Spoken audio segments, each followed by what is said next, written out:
The great hall of the Galactic Council stretched wide like a metal ocean under bright white lights, and Jake Morrison stood at the center of it all, feeling very small and very alone.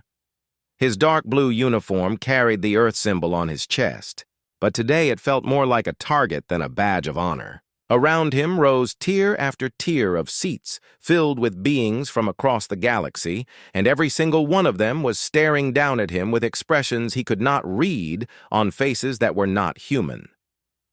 The Zephyrian delegate moved its long purple tentacles in what Jake had learned meant displeasure, and the crystalline Vorthan representatives made soft chiming sounds that echoed through the chamber like broken bells. Even the furry Kepler Union members who had once called humans their friends now looked away when Jake tried to catch their eyes. He had been Earth's voice in this place for 5 years, and he had never felt so powerless. High above in the observation deck, Captain Lisa Barnes pressed her face against the clear metal barrier and watched the proceedings with growing horror. She had fought beside human soldiers in the border conflicts, and she knew what really happened out there in the dark between the stars. The charges being read against humanity were lies, but her voice could not reach the council floor, and her evidence had been dismissed without review. The head judge was a tall being covered in gray scales who spoke in a voice like grinding stone. It read the charges one by one, and each word felt like a hammer blow to Jake's chest. War crimes against civilian populations, violation of sapient rights during military operations, aggressive expansion into protected space, genocide of the hegemony colonies.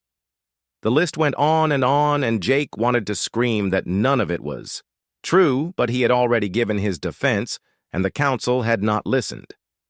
Dr. Ryan Cooper sat in the human section with a tablet full of data that proved everything the council believed was wrong.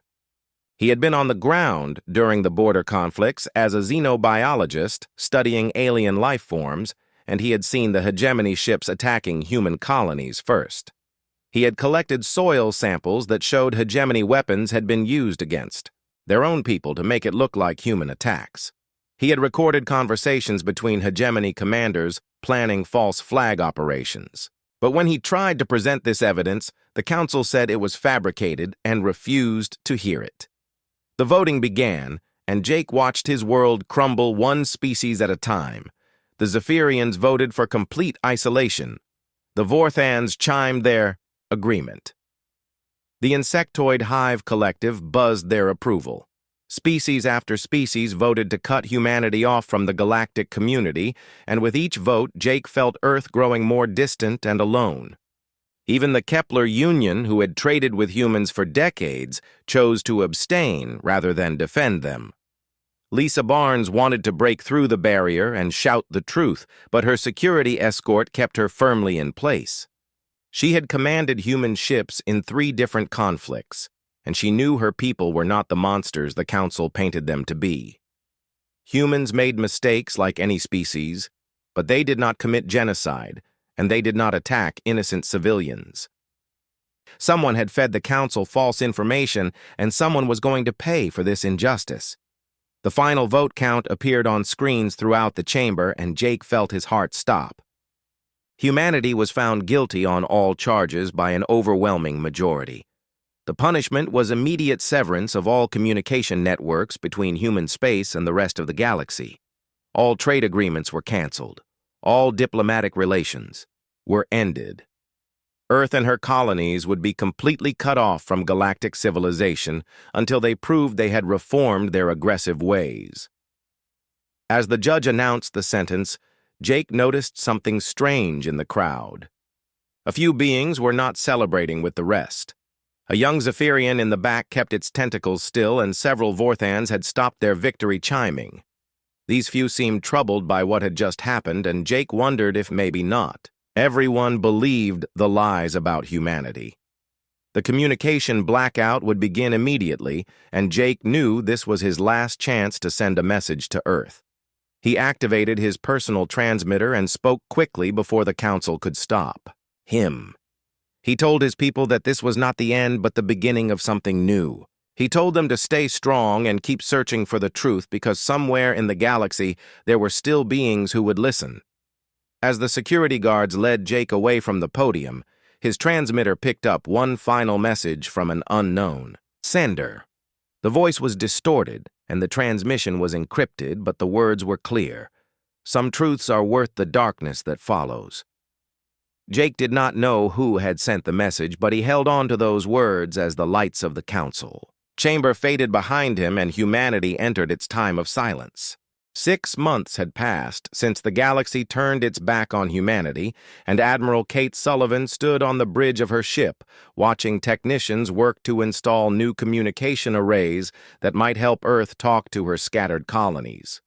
Without the galactic positioning networks that had guided ships for centuries, navigation had become a dangerous game of guesswork, and many vessels had gone missing in the dark spaces between stars. The retrofit work was slow and difficult because human engineers had to create new systems from scratch without any help from alien technology. Kate watched her people work with tools they had built themselves and parts they had scavenged from old ships, and she felt proud of their determination. Humans had always been good at making something from nothing, and now that skill might save them all. On the frontier world of New Montana, Governor Paul Henderson was dealing with problems that Earth could not help him solve. Supply ships could not find his world without galactic navigation, and his people were running low on medicine and equipment they could not make themselves. But Paul had found something that made all their troubles seem less important. In the ancient ruins scattered across his world, he had discovered evidence that changed everything he thought he knew about the border conflicts. The predecessor sites were older than any known civilization, and they contained technology that could record events from thousands of years ago. Paul had activated one of these devices and watched holographic recordings of battles that happened in human space during the conflicts. The recordings showed hegemony ships attacking human colonies first, and human forces responding only to defend their people. The evidence was clear and undeniable, but Paul had no way to share it with anyone outside his world. Dr. Amy Rodriguez worked in Earth's quantum research facility, where she spent her days trying to find new ways to communicate across the vast distances that separated human worlds. The project was frustrating because every breakthrough seemed to create new problems, but Amy refused to give up. Late one night, while calibrating her equipment, she detected something impossible. Subspace echoes were carrying fragments of alien communications, and some of them mentioned humanity. The transmissions were heavily encrypted, and most of them were too damaged to understand, but Amy could make out certain phrases that made her blood run cold. Human adaptive advantage appeared in several messages, along with containment successful and Phase 2 authorization pending. Someone was talking about humans like they were a problem to be solved rather than people to be judged, and Amy knew she had to find out who was sending these messages. Far from human space, a Zephyrian scientist named Kethvar was having doubts about the Council's decision. He had reviewed the evidence against humanity many times, and each time he found new inconsistencies that troubled him. Weapon signatures did not match human technology. Battle damage patterns suggested defensive rather than aggressive tactics. Witness testimonies contained details that contradicted known facts about human biology and culture.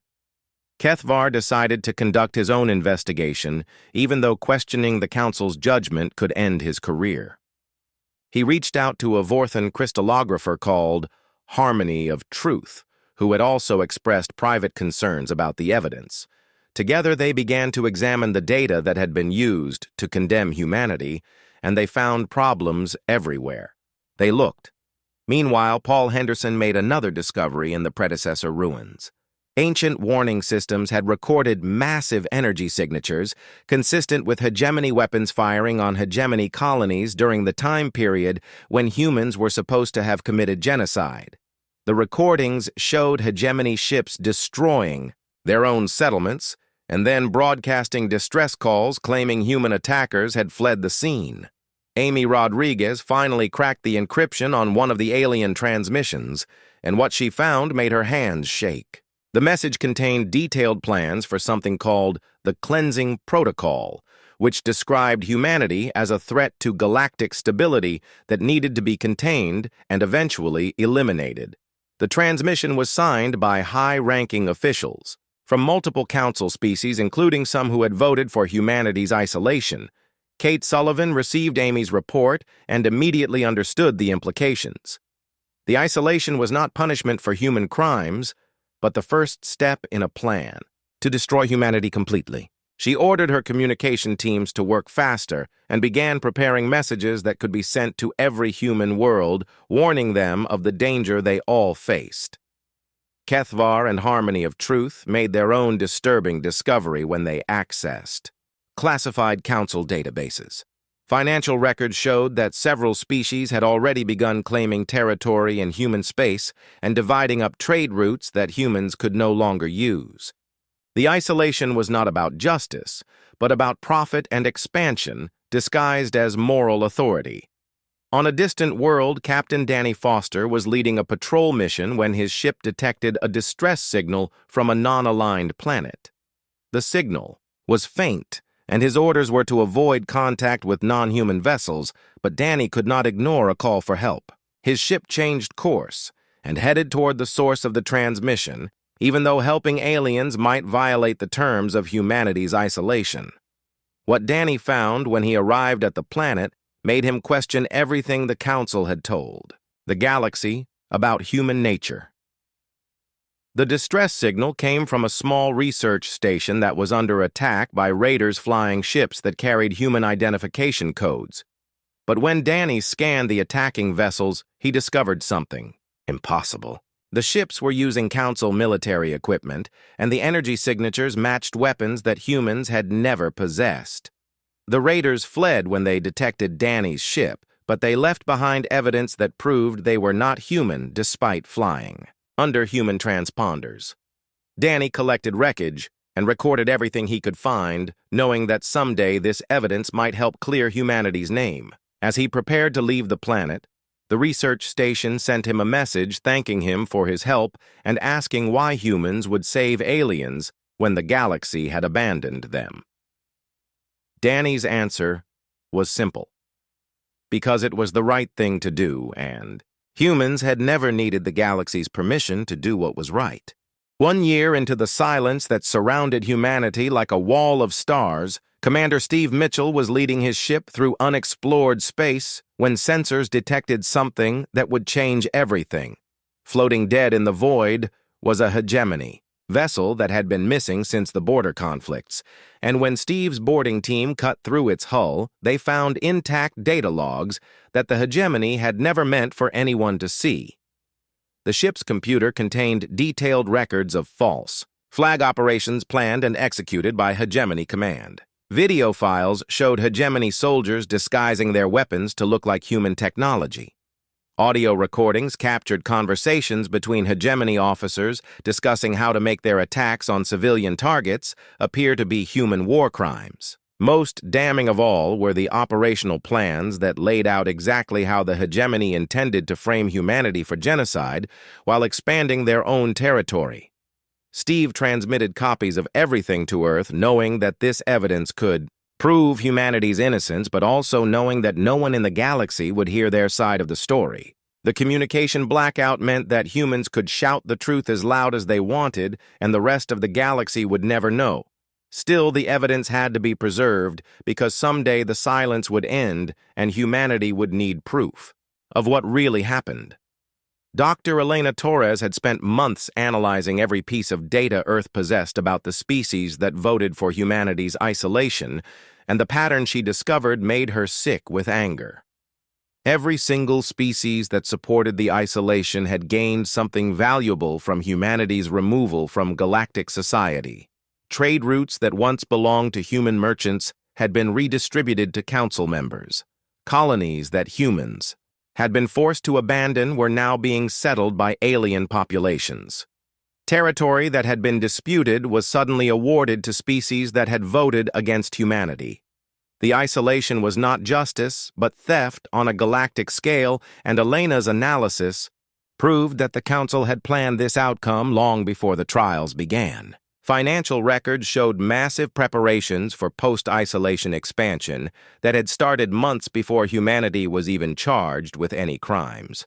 The entire proceedings had been a show designed to give legal cover to the biggest land grab in galactic history. Meanwhile, Kethvar and Harmony of Truth were risking their lives to uncover more evidence of the conspiracy. Access to classified council files required security clearances they did not have, and getting caught would mean imprisonment or worse. But they had found allies among other species who were beginning to question the official story, and together, they formed a small network of truth-seekers who shared information in secret. Their investigation led them to discover the full scope of the cleansing protocol that Amy Rodriguez had partially decoded. The plan was designed to eliminate any species that showed too much technological advancement or cultural influence too quickly. Humanity was not the first civilization to be targeted, and the protocol contained references to 6 other species that had been isolated and eventually destroyed over the past 1,000 years. Captain Danny Foster was patrolling the edges of human space when he intercepted another distress call from a world under attack. This time, the raiders were flying ships that looked exactly like human vessels and broadcasting identification codes from the Earth Defense Force. But Danny knew those codes had been changed months ago, and the ships attacking the planet were using old information that only Council intelligence would have access to. Danny's intervention saved hundreds of innocent lives, but it also revealed something terrifying.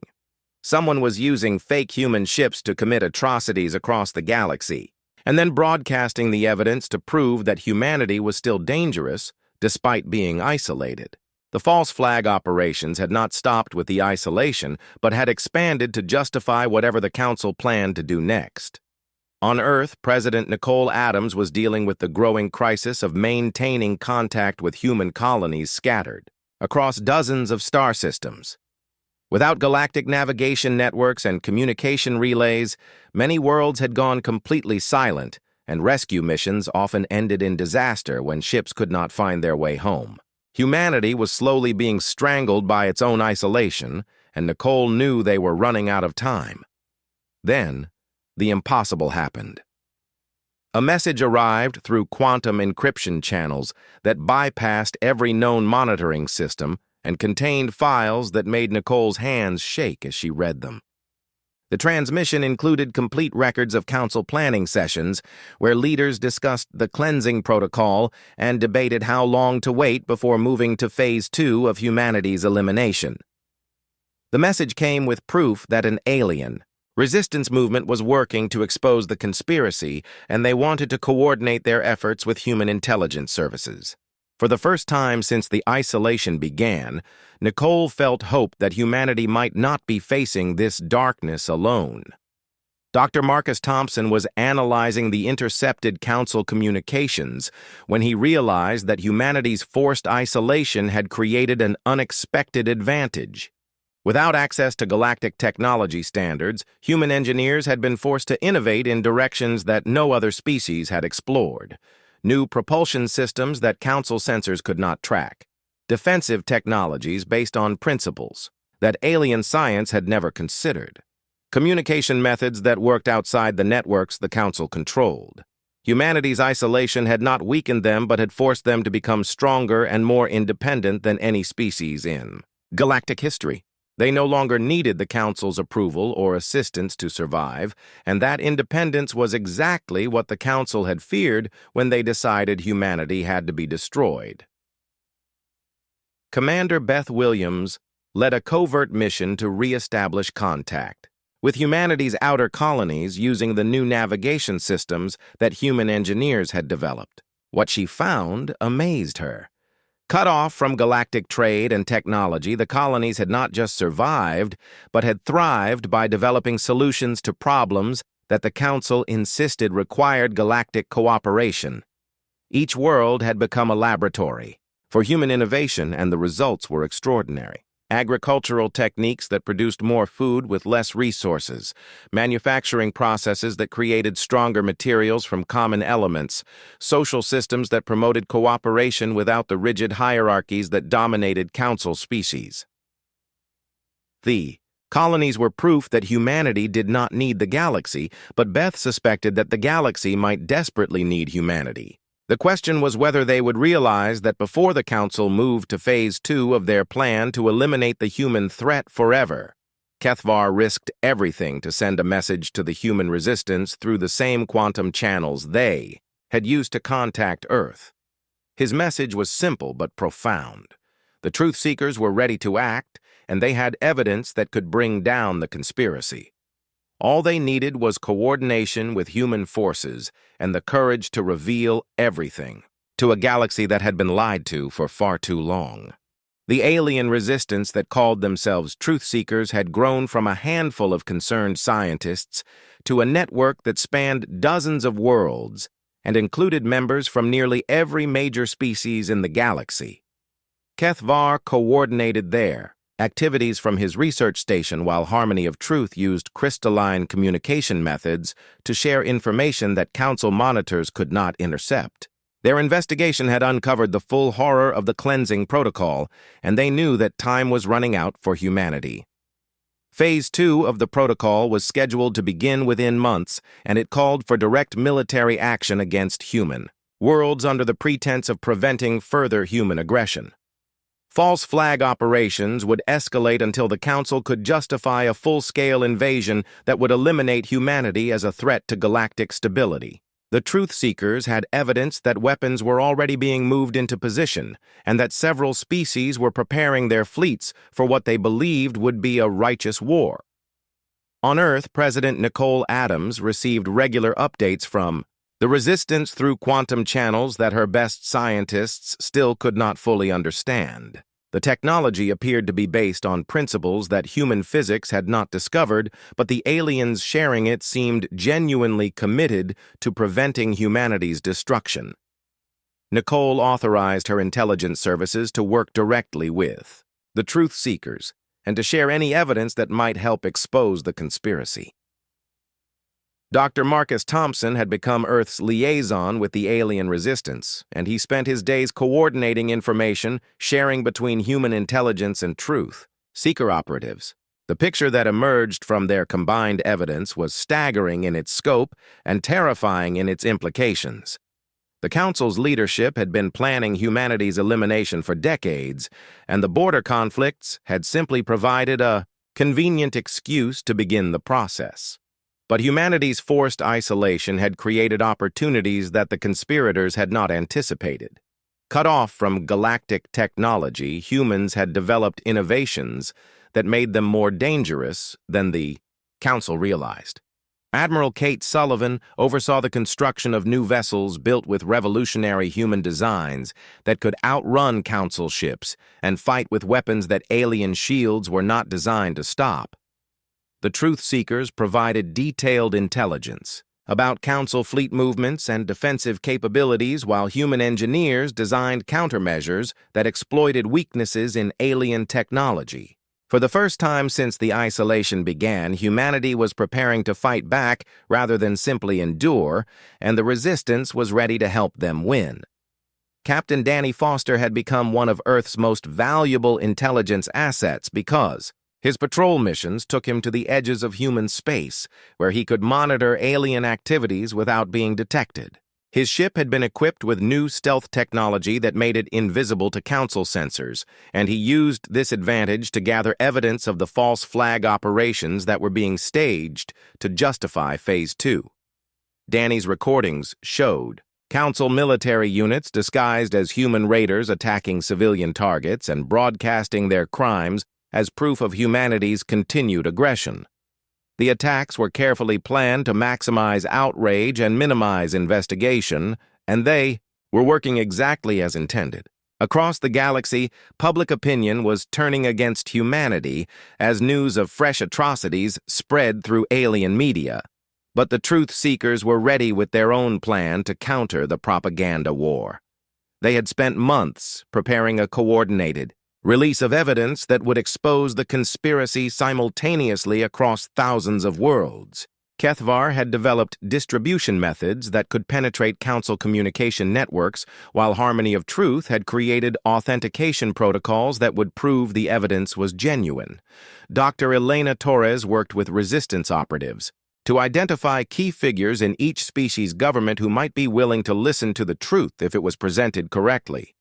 Many Council members genuinely believed they were protecting the galaxy from human aggression, and revealing the deception would turn them into allies rather than enemies. The challenge was reaching them before the conspiracy's leaders could silence or discredit the whistleblowers. Commander Beth Williams led missions to re-establish contact with human colonies that had been cut off since the isolation began. Her ships used new navigation technology that worked independently of galactic networks, and she carried communication equipment that could reach any human world regardless of Council interference. What she found during these missions gave her hope that humanity could survive whatever the Council planned to do. The colonies had not just adapted to isolation, but had used their freedom from galactic regulations to experiment with technologies and social systems that were far in advance of anything the Council possessed. Agricultural worlds were producing surplus food despite having no trade relationships. Industrial colonies were manufacturing goods that exceeded galactic quality standards using only local resources. Military outposts had developed defensive systems that could protect entire star systems from invasion. Humanity's isolation had forced them to become self-sufficient in ways that no other species had achieved, and Beth realized that this independence was exactly what the Council feared.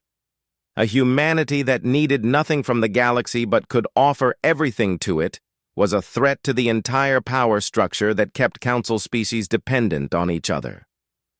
The Truth Seekers made their final preparations as Phase 2 approached. They had evidence that could destroy the conspiracy, but they also knew that the Council's leaders would not give up power without a fight.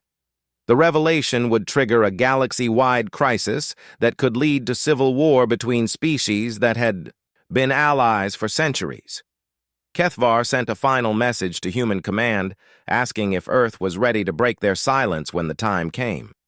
The plan required humanity to speak with one voice and present their evidence at exactly the right moment to maximize its impact. President Nicole Adams sent back a simple response that carried the weight of an entire species' determination. Humanity was ready to tell their story, and they would not be silenced again.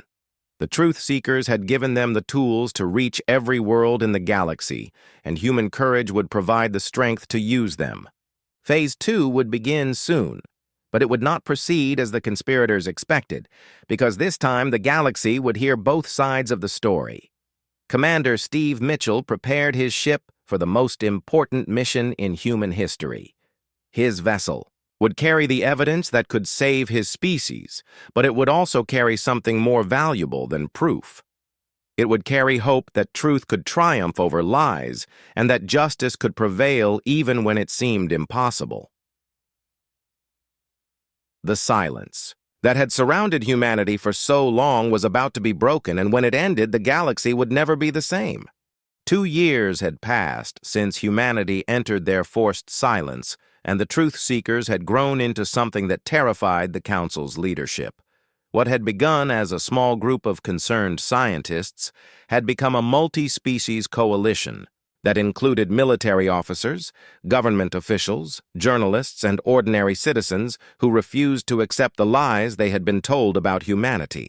Kethvar now coordinated activities on over 300 worlds, while Harmony of Truth provided technical support for operations that the Council could not detect or stop. The Resistance had spent months preparing for the day when they would reveal everything to the galaxy, and that day was finally approaching. Evidence had been distributed to thousands of operatives who would release it simultaneously across every major communication network in known space. The truth about the cleansing protocol would reach every inhabited world at the same moment, making it impossible for the Council to suppress or distort the information. Admiral Kate Sullivan stood on the bridge of Earth's most advanced vessel and watched her fleet prepare for what might be the most important mission in human history. 2 years of isolation had transformed humanity's military capabilities in ways that the Council could not imagine. Ships built with revolutionary human technology were faster and more maneuverable than anything in Council fleets. Weapons designed by human engineers could penetrate shields that had protected alien vessels for centuries. But the fleet's most important cargo was not weapons or soldiers, but truth. Every ship carried copies of the evidence that would expose the conspiracy and communication equipment that could broadcast to every world in the galaxy. Kate's mission was not conquest, but revelation, and she knew that success would save not just humanity, but every species that had been deceived by the Council's lies. Dr. Ryan Cooper had become the leader of a joint research team that included both human scientists and truth-seeker operatives who had risked everything to work with Earth's intelligence services. Their investigation had uncovered the final piece of the conspiracy that explained everything. Ancient predecessor ruins across the galaxy contained warnings about a pattern that had repeated many times throughout history. The Council species had done this before to other civilizations that showed too much promise too quickly. Records hidden in predecessor sites described at least 6 other species that had been isolated and eventually destroyed when they became threats to the established order. Humanity was not the first victim of the cleansing protocol, but Ryan was determined that they would be the last. The evidence showed that the predecessor civilization itself had been eliminated by an earlier version of the Council when their technology and culture began to surpass that of their neighbors. The ancient warnings were intended to help future species recognize and resist the same pattern of deception and genocide that had been used for thousands of years. Captain Lisa Barnes commanded a fleet of ships equipped with breakthrough communication technology that could penetrate any defensive system the Council possessed. Her vessels had been designed specifically for the mission of delivering truth to every corner of the galaxy, and they carried transmitters powerful enough to override local networks and broadcast directly to individual receivers. Lisa's fleet would coordinate with truth-seeker operatives to ensure that the evidence reached everyone at the same time. The plan required precise timing because the Council would attempt to jam communications as soon as they realized what was happening. But human engineering had created systems that could adapt faster than alien countermeasures could respond. The Council homeworld emergency sessions had been meeting for weeks as rumors of the evidence leak spread through government circles. Several species had begun asking uncomfortable questions about the evidence used to condemn humanity, and some were demanding access to classified files that had been sealed since the trial. The conspiracy was beginning to unravel as member species turned on each other and blamed their allies for security failures. The Kepler Union had been the first to break ranks when their own investigation revealed that they had been manipulated into abandoning their human allies. Their representatives began making public statements suggesting that humanity deserved a chance to present new evidence, and their defection encouraged other species to reconsider their positions. Truth-seeker operatives had infiltrated the highest levels of Council government, and they provided real-time intelligence about the conspiracy's desperate attempts to maintain control. Phase 2 had been accelerated in response to the growing resistance, but the military commanders who were supposed to lead the attack on human worlds were beginning to have doubts about their orders. President Nicole Adams addressed the leaders of every human world through secure channels as the final preparations began. She told them that the time of silence was ending and that humanity would speak with one voice when the truth was revealed. Every colony would broadcast their evidence simultaneously, and every human would stand together as they had during the darkest days of the isolation. The response from human worlds was overwhelming, as colonists who had survived 2 years of hardship and uncertainty prepared to tell their stories to a galaxy that had ignored their suffering. They had evidence of false flag attacks, proof of Council fleet movements into human territory, and recordings of alien communications that revealed the true scope of the conspiracy. Commander Beth Williams had completed her mission of reestablishing contact with every human settlement, and the picture that emerged filled her with pride. Humanity had not just survived their isolation, but had grown stronger and more united than ever before.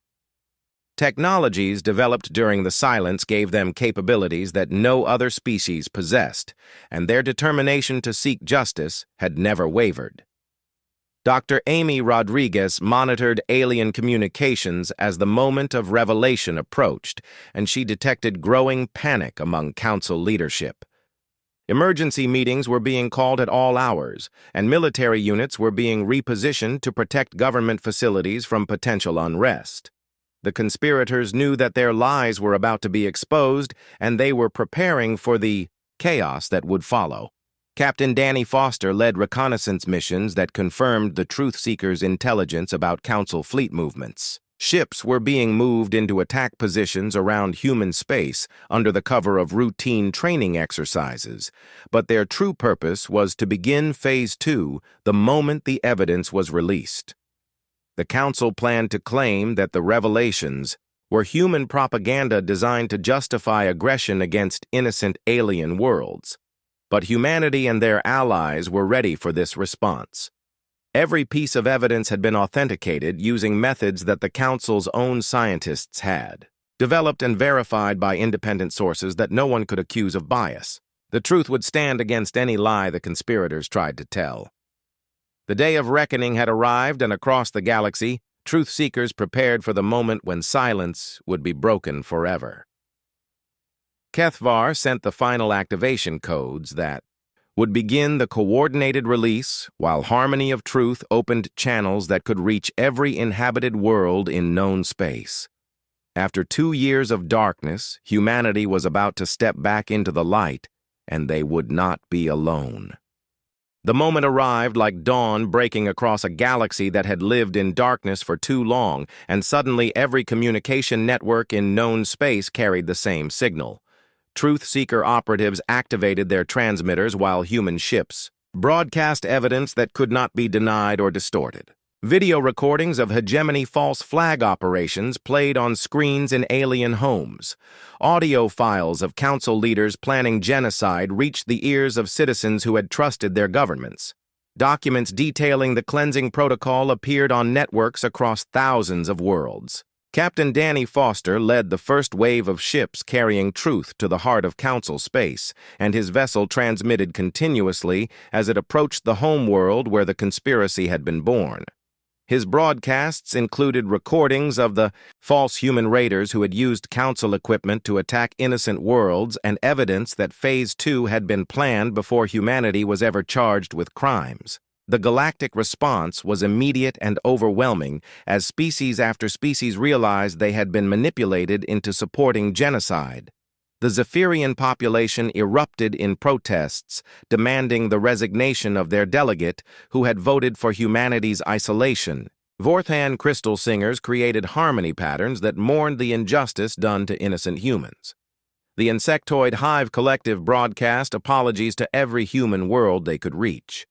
President Nicole Adams stood before the restored council. Chambers where Jake Morrison had once faced judgment alone and addressed a galaxy that was finally ready to listen.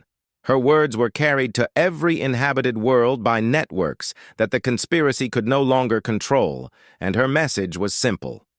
Humanity had survived their isolation not through hatred or desire for revenge, but through determination to prove that truth was stronger than lies. She announced that Earth would rejoin galactic civilization, but only under new terms that would prevent future conspiracies from destroying innocent species.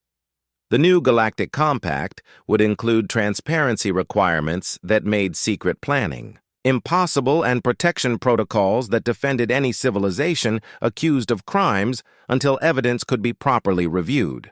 The trials of the conspirators began immediately as evidence poured in from truth seekers who had risked everything to gather proof of the genocide plot. High-ranking officials from multiple species faced charges of conspiracy, fraud, genocide planning, and crimes against sapient life. The proceedings were broadcast live to ensure that justice would be seen as well as done. Admiral Kate Sullivan led her advanced fleet to worlds that were still under attack by false flag operations disguised as human raids. Her ships used revolutionary technology to disable the fake human vessels and capture their crews, who turned out to be Council military personnel operating under illegal orders. Each capture provided more evidence of the conspiracy's scope and more proof of humanity's innocence. Kethvar testified before the special tribunal that investigated the conspiracy, and his evidence helped convict the leaders who had planned humanity's destruction. His courage in risking his career and life to seek truth earned him recognition as a hero across the galaxy, and his work became a model for future resistance movements. Dr. Ryan Cooper presented the archaeological evidence from predecessor sites that revealed the conspiracy's true scope. The cleansing protocol had been used to eliminate civilizations for thousands of years, and humanity's resistance had finally broken a cycle of genocide that had shaped galactic history. His findings led to new protection laws that would prevent any species from being isolated without overwhelming evidence of actual crimes. The Kepler Union formally apologized for their failure to support humanity during the trial and offered immediate restoration of all trade agreements and defensive alliances. Their delegates admitted that fear had made them cowards when they should have been heroes, and they pledged to never again abandon allies who needed their support. Commander Beth Williams oversaw the integration of human colonies back into galactic civilization, and she found that isolation had made humanity stronger rather than weaker. Human agricultural techniques were teaching alien worlds how to feed growing populations. Human manufacturing methods were creating products that exceeded galactic quality standards. Human social innovations were inspiring political reforms across dozens of species. The galaxy began to realize that they had not just wronged humanity, but had denied themselves the benefits of human participation in galactic civilization.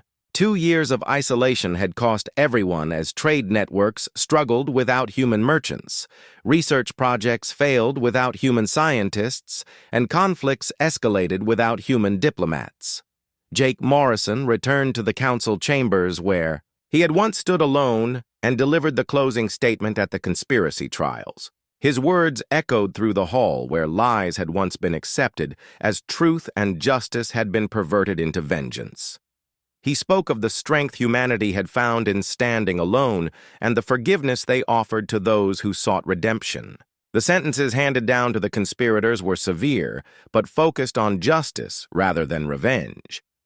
Leaders who had planned genocide faced life imprisonment, while those who had simply followed orders received shorter terms and chances for rehabilitation. The trials established precedents that would protect future species from similar conspiracies. Captain Lisa Barnes led the first joint human-alien mission since the isolation ended, and her mixed crew worked together to explore regions of space that had been closed to both species during the conflict. Their discoveries included new worlds suitable for colonization and ancient artifacts that expanded understanding of galactic history. The memorial to truth was constructed in the council chambers where humanity had once been condemned, and it listed the names of every truth-seeker who had risked their life to expose the conspiracy. The monument served as a permanent reminder that some prices were worth paying to preserve justice, and that courage could triumph over even the most powerful lies. Dr. Elena Torres published research that documented how the conspiracy had damaged not just humanity, but every species that participated in it. Economic analysis showed massive losses from disrupted trade, while social studies revealed the psychological cost of supporting injustice. Her work became required reading for diplomats and leaders across the galaxy. The new Galactic Compact was signed by representatives from every major species and included provisions that would prevent future isolation protocols from being used as weapons against innocent civilizations.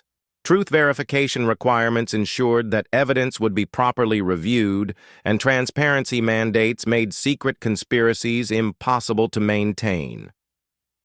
Years later, when children from dozens of species played together in the rebuilt council, Gardens they learned about the time when humanity stood alone against lies and won through persistence and courage. The memorial to truth reminded them that justice required constant vigilance, and that truth was worth defending no matter how dark the silence became.